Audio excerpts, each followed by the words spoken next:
Hello, everyone, and welcome back to the annual wrap-up video for the 52 new album series.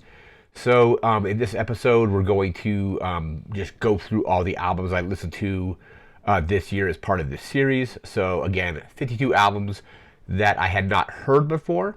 So, the way I determined what was a new album would be, if it's an entirely new album, that counts. If it's an album that I've maybe only heard a few tracks on, I'm also counting that.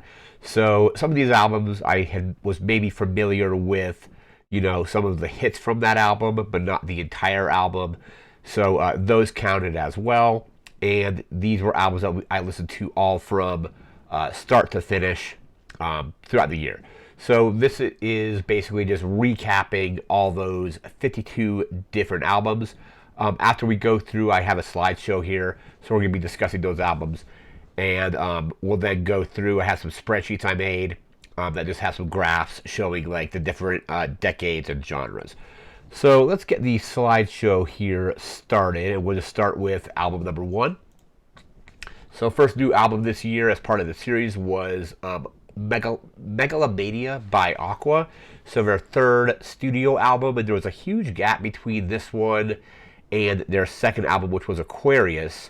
So they did Aquarium in 97. They did, I think it was Aquarium, and then it was Aquarius in 2000. And I believe this one came out in 2011. A little bit of a departure for them, as it is a little bit edgier in like the terms of like the lyrical content, but still a very solid dance record. So that was the first album up in this series. Next, after that, we moved into the B-52s bouncing off the satellites. I think there's only maybe one or two songs on this album that I had known before listening to this. Really good album, and I know it came out kind of during a really rough period for the band. I remember reading or doing research for it, and I think one of the band members had passed away like during the production of this, or like immediately like after, and there was a lot of talk about if the band would continue. Of course they did after that eventually, but this was a really good album. After that, we listened to River, the Joni letters by Herbie Hancock. I think this won album of the year at the, I think it was the 2007 Grammys, or maybe the 2008 Grammys, because I think it came out in 2007. But just all songs that were essentially covers of Joni Mitchell songs, like jazz versions of those songs, all done by Herbie Hancock and his band. Just a really solid jazz record. I think the first jazz record we had on this series this year. There's a couple, but that was River, the Joni letters by Herbie Hancock. After that, we listened to, I think it was Future Nostalgia by Dua Lipa. Just, I think this is her second album, maybe second or third.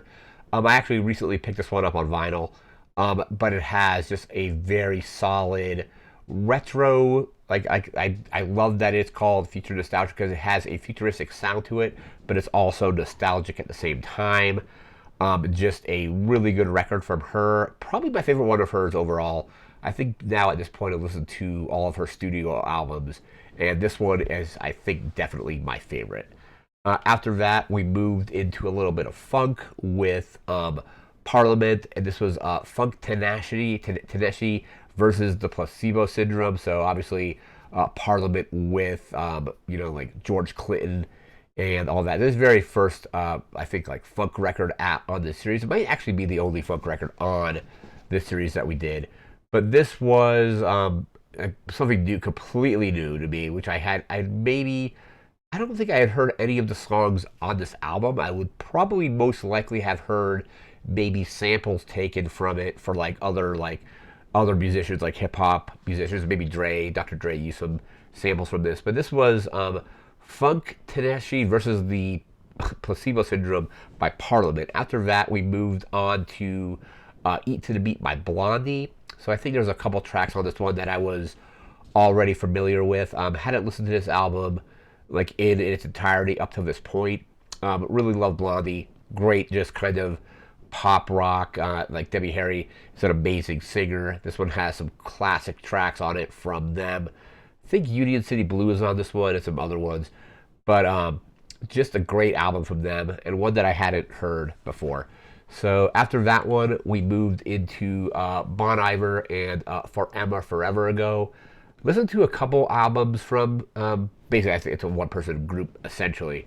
But listened to this one, and I think I maybe listened to one other record from them this year, and really liked it. It's basically just very kind of mellowed, like folk music. I kind of I had heard that their name before, the name of the band, and I think it was he was on I think it was on Folklore, the Taylor Swift record, where it was there was a duet with him and her. I think it was Exile is the name of the song. So kind of got the idea to listen to that from listening to Folklore, which is an amazing Taylor Swift record. But Bon Iver for Emma Forever Ago, just very solid folk music. Definitely worth checking out. After that, we moved into some punk with the Ramones, just a self-titled album from them. Very short record overall, like 30 or so minutes, but just classic punk rock. And the album cover on this one is just iconic. It's been kind of parodied and copied, countless times. Just, like the four of them leaning on a brick wall in, I think, New York City somewhere. But yeah, so the Ramones' self-titled debut was that one. After that, we moved into, this is probably would have been sometime in February now, because I went to Laguna Beach to hang out with some friends, and we were kind of celebrating what would have been Taylor Hawkins' 52nd birthday. So that whole weekend was just Taylor Hawkins music, Foo Fighters music, and Foo Fighter adjacent groups like Them Crooked Vultures and bands like that. But I had never heard Red Light Fever before that. So this was just a very solid, just rock record. I actually had this playing as I walked up to the mural that they used to have in Laguna of Taylor. It was there that weekend, and I think it got taken down shortly afterward. And it had been there for a couple years. But just a very solid side project for Taylor Hawkins. I've listened to him and the Coattail Riders' entire discography up to this point, and just a very solid record. I think this one is actually incredibly difficult to find on. There's some that were. I have one on vinyl, which I think is Get the Money, which you can just easily find. This one, finding this one on CD. Don't know if they did a vinyl pressing of it, but it's just incredibly difficult to find. I think I've seen CD copies of it go for over $100. And I could be mistaking that with a different Coattail Riders record, but just a very solid rock record from Taylor Hawkins, and it was just an awesome part of that trip. So after that, we listened to Punisher by Phoebe Bridgers. It's got Kyoto on there, just an iconic track. Really came into listening to her from listening to Boy Genius, which I did this year. I listened to all of, it would have been the 2023 albums, but all the Grammy Award nominated albums for Album of the Year. I listened to all of those. And then I started, so Boy Genius had the record be nominated. And then I started going through and listening to the other the members of Boy Genius, their own studio records. So I listened to this one from Phoebe Bridgers, which is just an incredible record. Listened to some of the other records from Julian and Lucy as well. They didn't make it into this series, but I listened to those records this year on top of this one. But Punisher is just a really good album from Phoebe Bridgers. Probably my favorite one from her. And I think I've listened to a few of her. I think I maybe have listened to her entire discography so far this year. After that, we moved into Bluegrass. We have Robert Earl Keen, one of my very favorite country musicians. This was, I believe, 2015 is when this came out, and this was his take on a bluegrass record, kind of very country adjacent. So it seems kind of very easy to just transition from that genre into bluegrass. But an overall, really good bluegrass record. Didn't really listen to a whole lot of bluegrass this year. I might have to change that up for 2025, listen to a little bit more. But this was just a really cool record because it came out. Then I don't think he put out anything. This is I think one of his last studio albums. And then I think he released something called another album, which we'll discuss later in this slideshow. But that came out digitally eventually. So he's on this list twice, actually. So this one here was the Happy Prisoner, the Bluegrass Sessions. After that, we a Foo Fighter adjacent album. We have Chris Shiflett, lead guitarist of the Foo Fighters, putting out, I think, his third album. So he did West Coast Town, which we covered in the previous 52 album series last year. And then I think he had Hard Lessons, I think is what it's called. And then this is Lost at Sea. So I think this is, again, his third album. Just country music. So it's Chris Shiflett doing country. He's very good at it. And this is just an incredible album. He released some of the songs kind of piecemeal as singles, like leading up to the release of Lost at Sea. But if you're a country music fan, I would definitely check it out. And if you're a Foo Fighters fan, this is, again, his side work that he does when not doing stuff with the Foo Fighters. It's an excellent country record. So that was Lost at Sea by Chris Shiflett. After that, we move into Madonna, Confessions on a Dance Floor. Listen to this one shortly after seeing the Madonna Celebrations Tour. So I think we're now in March, if I remember correctly. This is probably not my favorite Madonna record, but I had not heard this one before. But this one is just very, very good. It leads into more of the dance side of Madonna's music than just like straight up pop. I think my favorite album from her is probably still Ray of Light. But this Confessions on a Dance Floor is just incredible. Some of the songs on this album were featured on that tour, and it's just a great dance record. Highly recommended, I should say. So that is that one. Next up after that, we have Cowboy Carter from Beyonce. Definitely sits into my top 3 albums of 2024.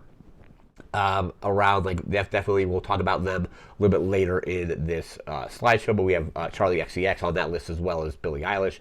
But Cowboy Carter, just an incredible country album from Beyonce, where it's a country album enough, but it definitely has that Beyonce flavor to it. So it's country, but it definitely still has some of the R&B and kind of pop that you would expect from a Beyonce record, but kind of came out, and I was, actually very impressed with this record. I know she just did the the halftime show at the Christmas game, and there's a announcement coming sometime in January. Hopefully it's the Cowboy Carter tour.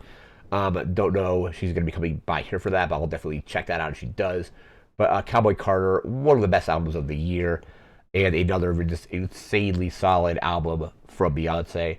After that, I was inspired to listen to this when I was on that trip to Laguna Beach. Went to a Hawaiian restaurant the first when I was there, and I think some songs from this record were playing on their just in-house music, and listened to the album while I was out in Laguna Beach. And from what I remember, this is I think a side project from Tom Petty and the Heartbreakers band, like his support band, when they weren't touring, and they got together and just did a bunch of surf music. So this is actually, I don't want to say recent, but it's from the 90s. So it's done in the style of 60s surf rock and surf music, but it was a little bit more modernized. I think they had a cover of Goldfinger on there from Goldfinger, yeah, that's on this one. The James Bond song from the third or fourth James Bond film, because it was Dr. No from Rush World Love. I think Goldfinger might be the third, but that cover is on here. It's excellent. Just a kind of somewhat modernized version of classic 60s surf rock. So that is Surf and Bird by the Blue Stingrays. After that, we listened to Red Hot Chili Peppers' Return of the Dream Canteen. I haven't listened to all of the Red Hot Chili Peppers discography, but I've listened to a fair amount of it, and this is one of their best albums, I think, overall. And it might be their best album since maybe By the Way, or maybe Californication. Just an incredible just rock record. It's kind of on the long side, but it's basically from start to finish, it's just incredibly solid. Really love the Red Hot Chili Peppers. I think Blood Sugar Sex Magic probably being their best record, but this one, it's not quite up to that level, but it's definitely an excellent entry from them. So that was Return of the Dream Canteen by the Red Hot Chili Peppers. After that, we listened to The Tortured Poets Department by Taylor Swift. One of my probably didn't love this record, listened to it twice. She dropped the record and then dropped the anthology. I listened to them both the day it came out, and then about a week later, I listened to it again. I liked it a little bit more the second time, but not really all that much to have it really land in my rankings. I think it might be my least favorite album from her overall.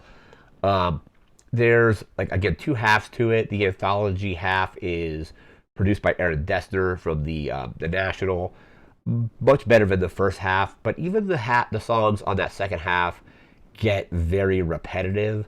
The production on the first half, which is mostly produced by Jack Antonoff, I actually got a headache listening to it the first time. I didn't That didn't happen the second time.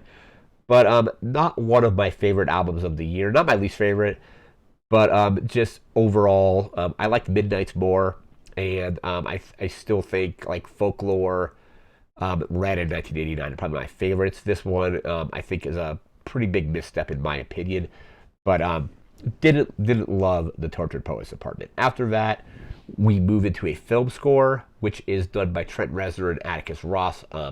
This is for the film Challengers, the tennis movie. Just a very good score from Trent Reznor. It's very techno-ish, electronic.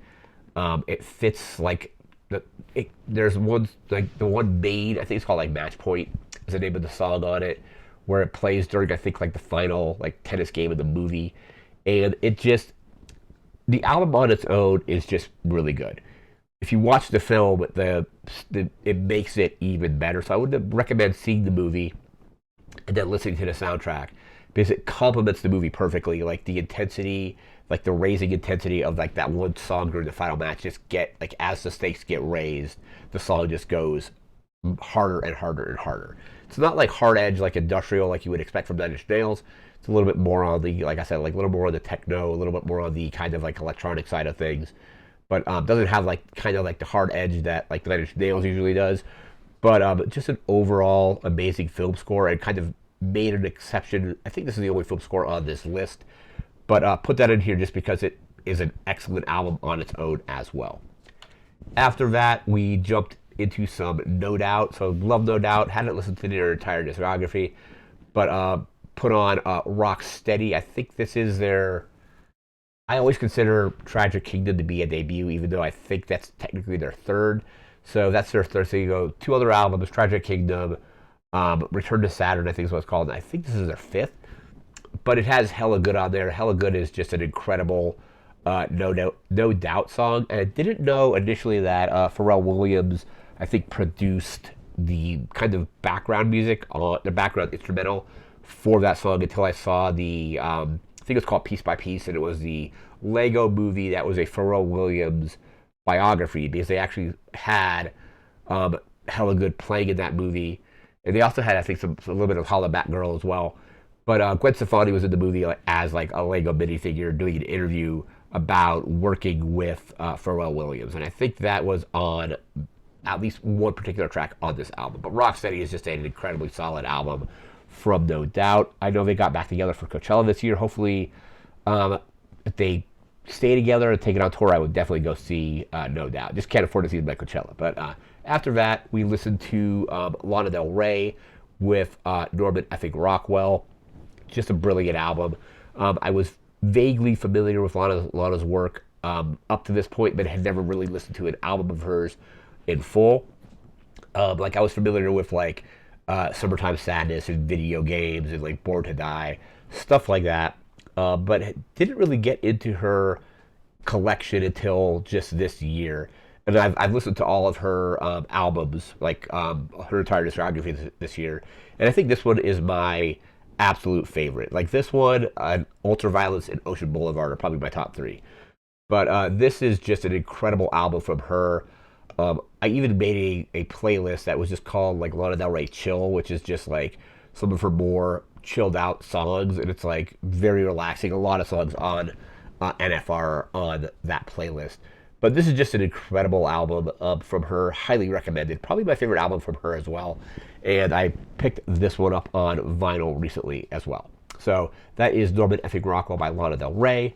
After that, we move into some classic rock with Led Zeppelin 2. Had never listened to this album in full up to this point, and it's just a solid work from Led Zeppelin. I think the reason I ended up choosing this one to listen to was it was part of Apple's top 100 albums for Apple Music. I don't. A lot of the albums on that list I didn't necessarily agree with, but decided to listen to this one because it was on that list. Absolutely loved it. It's a classic album from them. Just a classic rock album. For so Led Zeppelin 2. After that, we moved into, I think this is our only lo-fi album on the playlist on this series.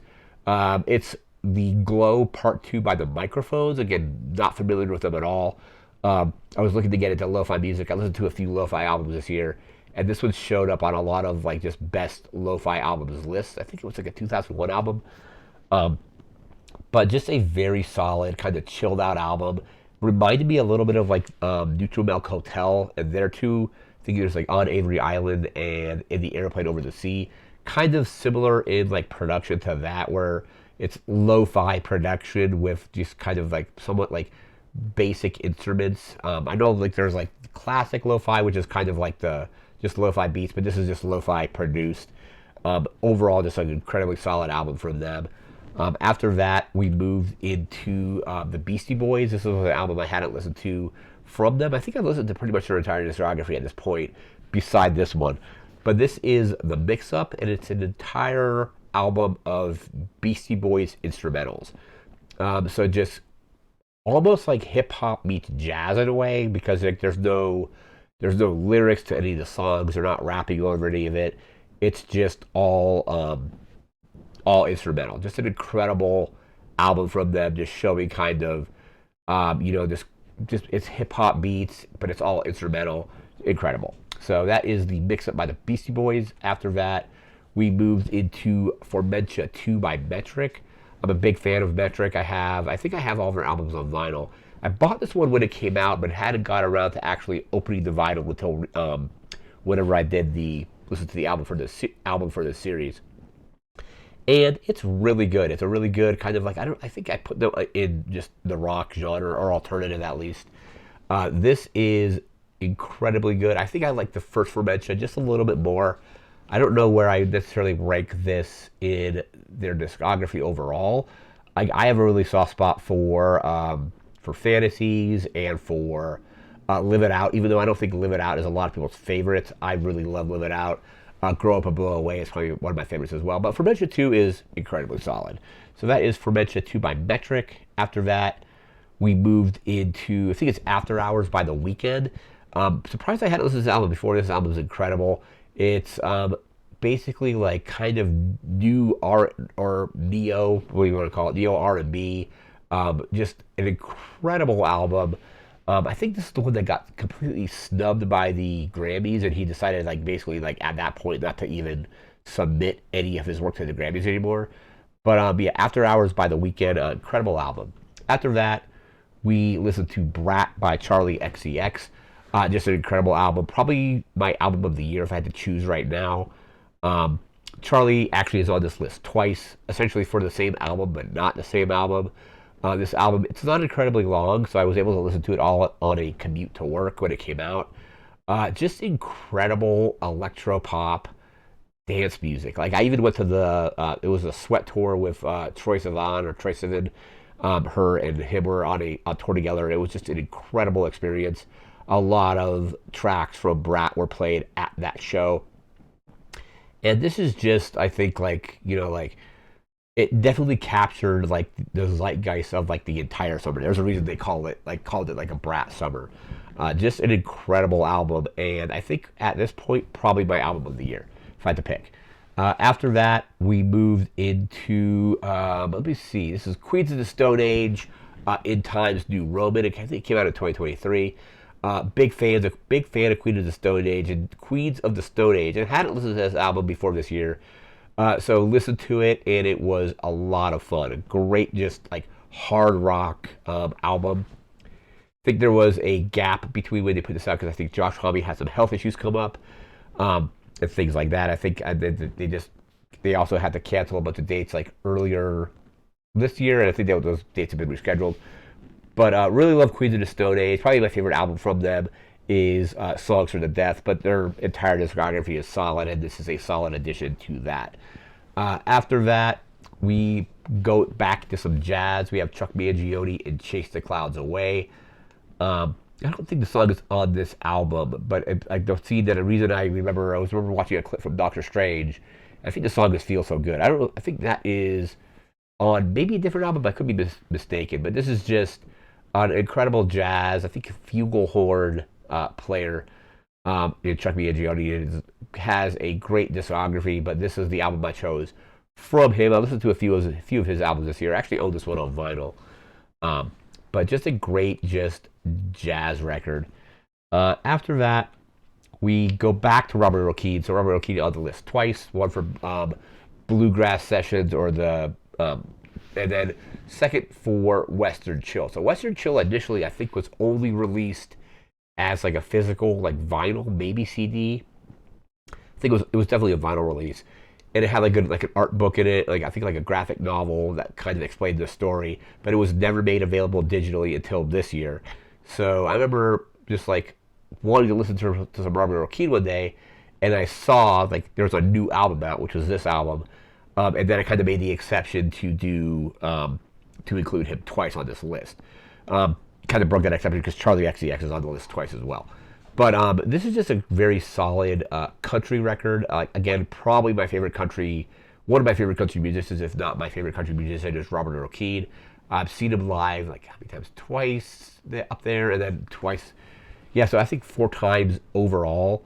I think even like the last concert I saw before the lockdowns initially back in 2020 was a Robert Earl Keen show, and then I saw him at a country bar as well.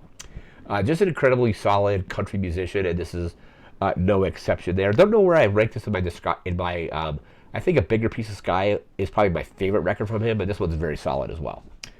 After that, we move into Eminem, The Death of Slim Shady, Coup de Grace, just a very solid entry from Eminem, where he is essentially, like the lyrics on the Slim Shady portions of this album are kind of problematic, but I think that's supposed to be part of like the story that Eminem is trying to tell, because he's actually like, it's Marshall Mathers versus this crazy alter ego he's created, and the alter ego, you know, like very problematic just from like the way that character has been presented.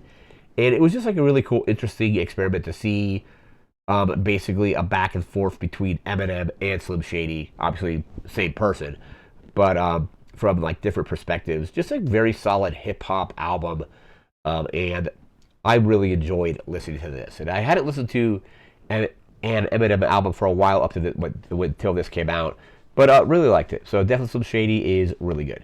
After that, we have Knives Don't Have Your Back by Emily Haynes and the Soft Skeleton. Emily Haynes, the lead singer of Metric. I think she's put out two albums with the Soft Skeleton. I think there's Knives Don't Have Your Back, and I think Chorus of the Mind is the other. But Knives Don't Have Your Back, I have this one on vinyl. It's interesting that it's released as a separate thing from Metric, because Metric is definitely more alternative, more rock. This was definitely more like, I think I'd probably still class it under alternative, but it's like definitely more very laid back, very calming, like vocally, almost like a soft rock style kind of album. But yeah, she's done a couple solo albums, and I think this was the first of her albums with the Soft Skeleton, not counting, I think there's one that was called like Chopped Up or something, but I think that was like her like, I think was released like in like the late 90s maybe. It's very hard to find. But this one is from Emily Haynes and the Soft Skeleton, so that is Knives Don't Have Your Back. After that, we moved into No Name by Jack White. Kind of an interesting story about how this album was released. I think it was just given to a bunch of different record stores, or particularly record stores for this record label. And if you went into their store, you bought something, you got this Jack White record, and it was a completely just thinking like a white envelope or something.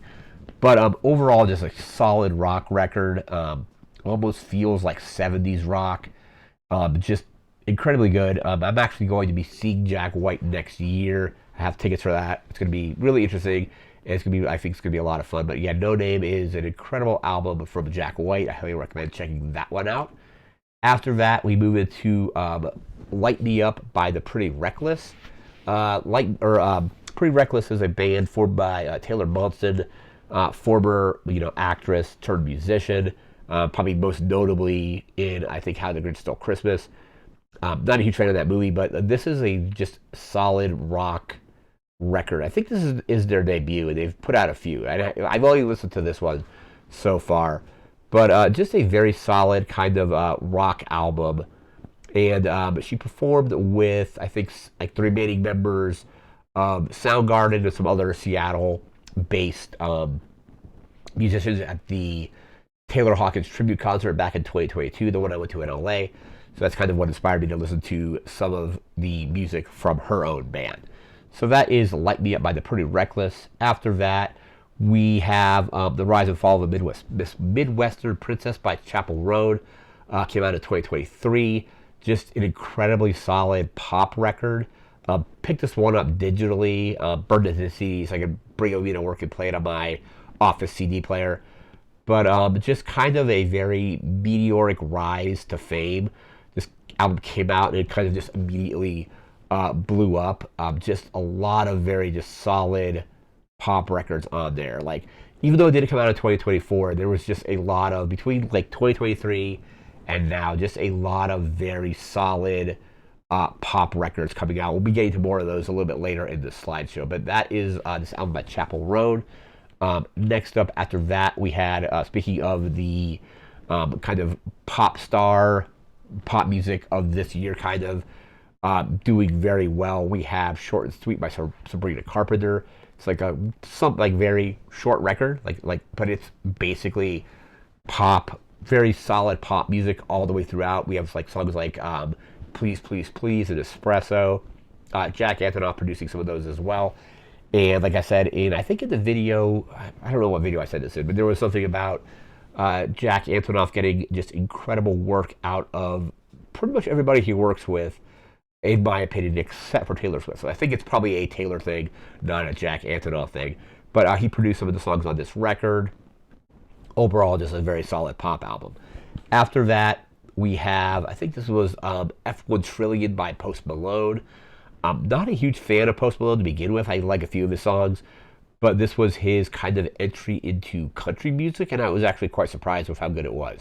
He's got a few guest, like other country musicians on the album with him, but just a solid first attempt at country music from Post. Actually, the version I listened to was the deluxe, which the album artwork's a little bit different because it has the camera's pulled back and the trunk is higher up. But this is that is F1 Trillion by Post Malone.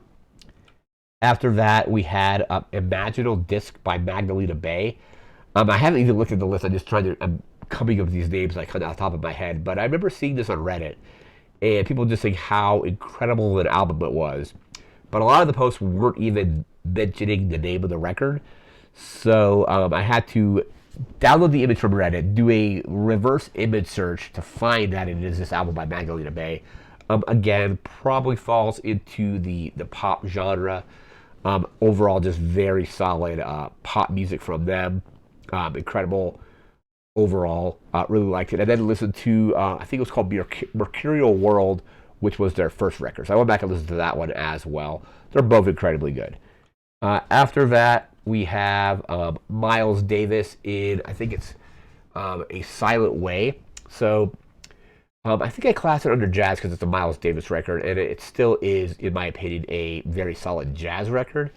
But last year, and more specifically this year, I started getting really into ambient music.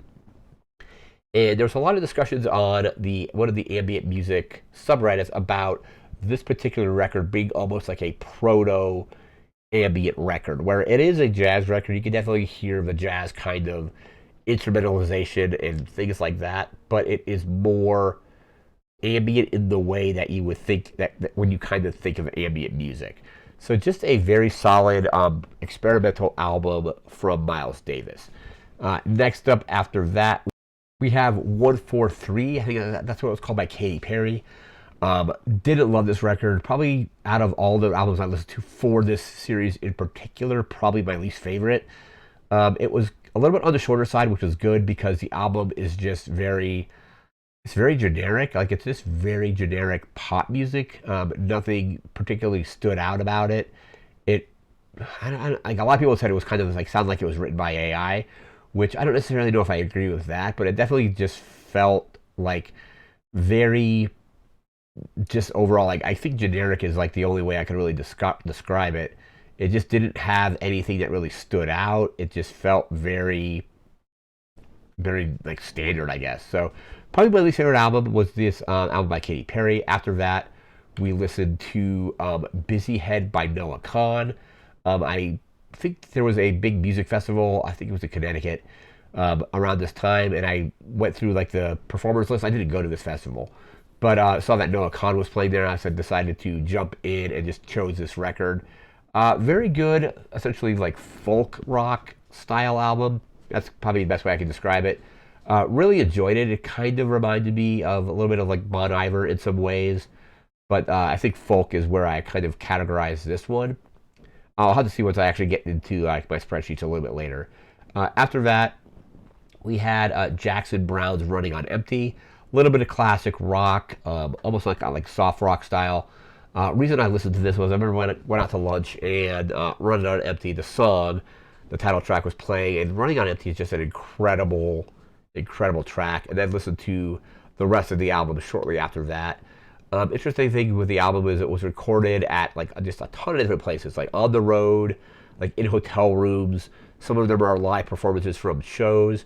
I forget what song it is. And there's a song on this album where they're recording it on the highway, like on like the tour bus, and the audible. You can actually hear like the motor and like the shifting of gears on the tour bus. So just a very solid kind of I think 70s rock record, or soft rock in my opinion. But Jackson Browne's Running on Empty. After that, we have Brat. Also, I'm trying to read this backwards because I kind of forgot the title. It's Brat, and it's completely different, but also still Brat. So kind of the exception to the Charlie XCX. The two artists saying this one, like I said, Brat being my album of the year. I included this one because this is the remix album to Brat, and the entire, all the songs on here are completely different from how they were on the original Brat. Like, she has guest musicians like Ariana Grande and Lorde showing up. I think like Billie Eilish is on one of the songs as well on guests. But it completely changes like the context of a lot of the songs on the original to make it basically a completely different album at that point. So that is Charlie XCX's Brat, and it's completely different, but also still Brat. There we go. After that, we moved on to Omar Hakim Rhythm Deep. Just a very solid, like somewhat like almost like jazz record. I don't know what I classed it under. I think it maybe put under like R&B or soul. I'll have to look. Reason I started listening to this album was he was part of I think both Taylor Hawkins tribute shows. I don't remember if he did the LA one. I think he did the LA one too. But just a very solid jazz drummer.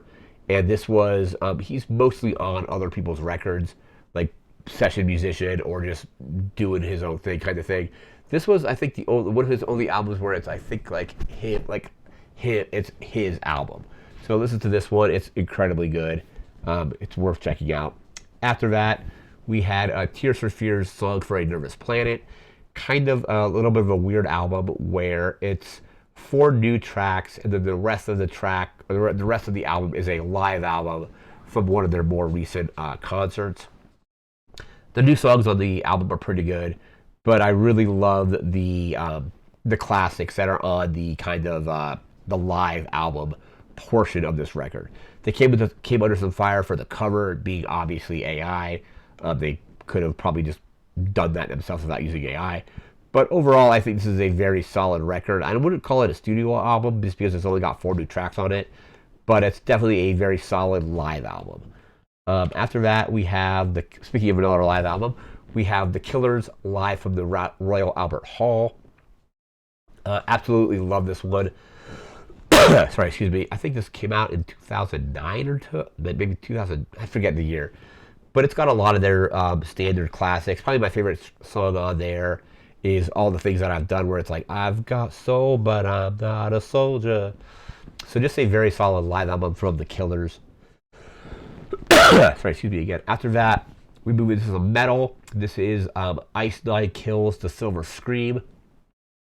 Really cool album because basically every song on the album is inspired by like a horror movie of some kind. So there's songs inspired by A Nightmare on Elm Street. There was one that's inspired by Halloween. One that was inspired by I want to say like what was it, like Jaws, I think, is on there as well. It's just really solid metal music, and I love that there's a solid theme running through the entire album. I think like Texas Chainsaw Massacre is like one of the inspired one of the songs as well. It's definitely worth checking out, and that it's just an awesome album because it is themed around just horror movies. After that, we have "Hit Me Hard and Soft." I think that's what it is, by Billie Eilish. I listened to this one earlier in the year, right when it came out, but I didn't get around to making a video for it until later in the year. Just an incredibly solid kind of pop record. Got some classics like on there, like I really love "Lunch," "Birds of a Feather." Just an incredible album, and the album artwork is really great because it was basically like her like being submerged underwater for like almost like not an entire day at once, but basically to get that photo just right, she had to be underwater for a while. So just a really cool way to get that photo, but probably definitely my top three. So that might be my second favorite album of the year, or third favorite actually. If I go, probably first one is going to be Brat, then Cowboy Carter, and then this. After that, what was it? GNX, I think is what it's called, by Kendrick Lamar. Let me just make sure I'm getting the album title correct.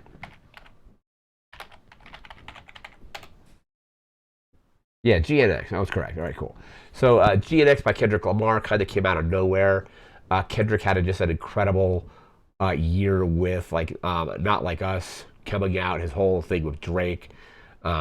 And then this album kind of just dropped out of nowhere. And one of the best albums of the year. It's probably in my top five. Just came out, just a very solid hip hop album. Probably, I think the best rapper working currently is probably Kendrick. He's just got some very incredible albums, like Good Kid, Mad City, To Pimp a Butterfly. This one is incredible as well. So that was GNX by Kendrick Lamar. After that, we have Frog Stomp by Silverchair. This is from from '95, I think.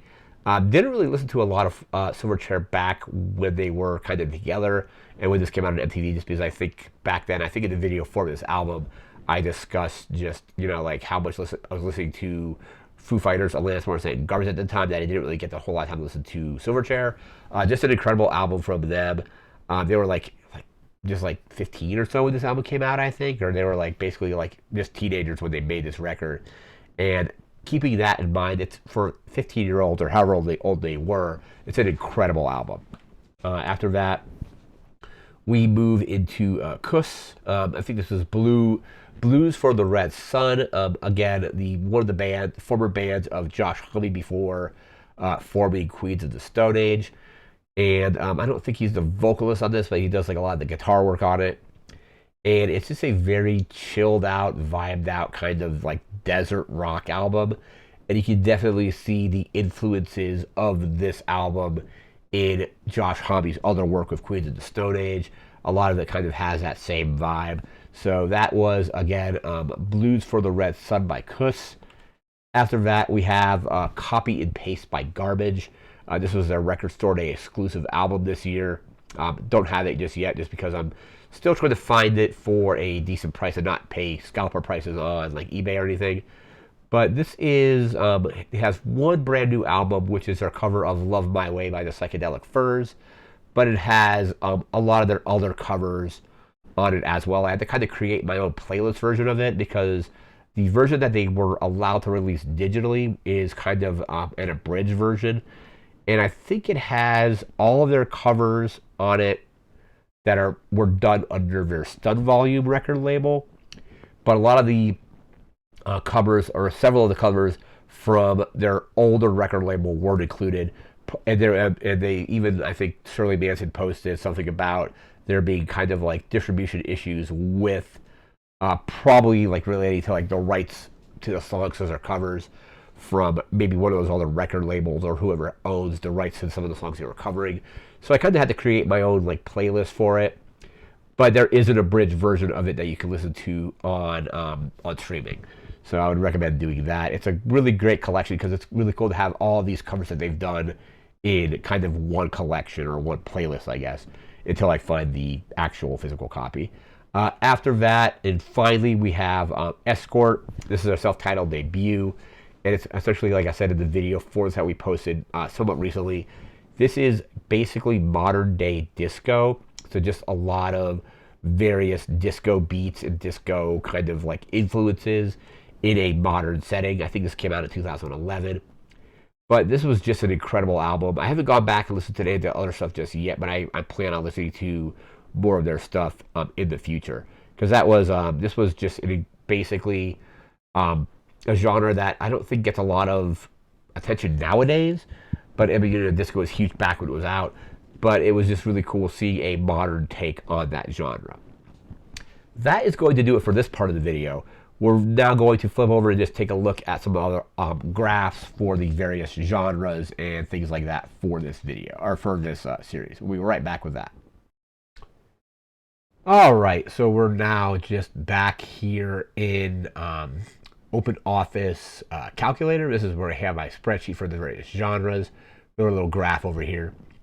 So the genre count, we ended up listening to 8 alternative records for this series, 1 bluegrass record, 4 country records, 2 dance records, 1 disco record, 3 electronic records, 2 folk records, 1 funk record, 3 hip hop records, 3 jazz records, lo-fi, 1 lo-fi record, 1 metal record, 1 R&B record, 7 rock records, 1 soft rock record, 1 soul record, and 1 surf record. So we have alternative kind of leading the list. Alternative in rock, there's no real surprise there.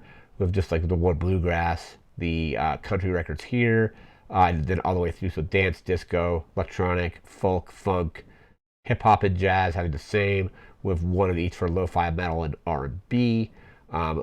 7 rock records, I think. Yeah, 7 rock records. Then 1 soft rock, 1 soul, 1 surf. We're now going to switch over and just look at the decades, and we'll be right back with that. All right, and here we are with our just quick decade list here. So starting in the 60s, we had 2 albums from that decade, 5 from the 1970s, 2 from the 1980s, 3 from the 1990s, 8 from the 2000s, 8 from the 2010s, and 24 from the 2020s onward. No surprise there, because a lot of the albums I listened to kind of were released this year, or maybe the year before.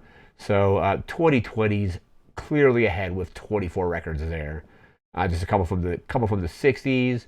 Like I said, we had 5 from the 70s. I think coming from the 80s, 2 from that, 3 from the 90s. We had 8 from the 2000s. 2010s was 8 as well, and then 24 from the 2020s. That is going to do it for this video. So thanks again for watching. We'll be doing a new album series, or another album series in 2025, and I think that'll be just 52 albums, but it won't be specifically new albums or old albums. It'll just be 52 albums that I really like. So albums that I've listened to before, maybe new ones, probably a little bit of both. But again, that's going to do it for now. So thanks again for watching. Remember to like, comment, share, and subscribe. We'll see you again next time. Thanks again for watching. Take care and have a good one. See ya.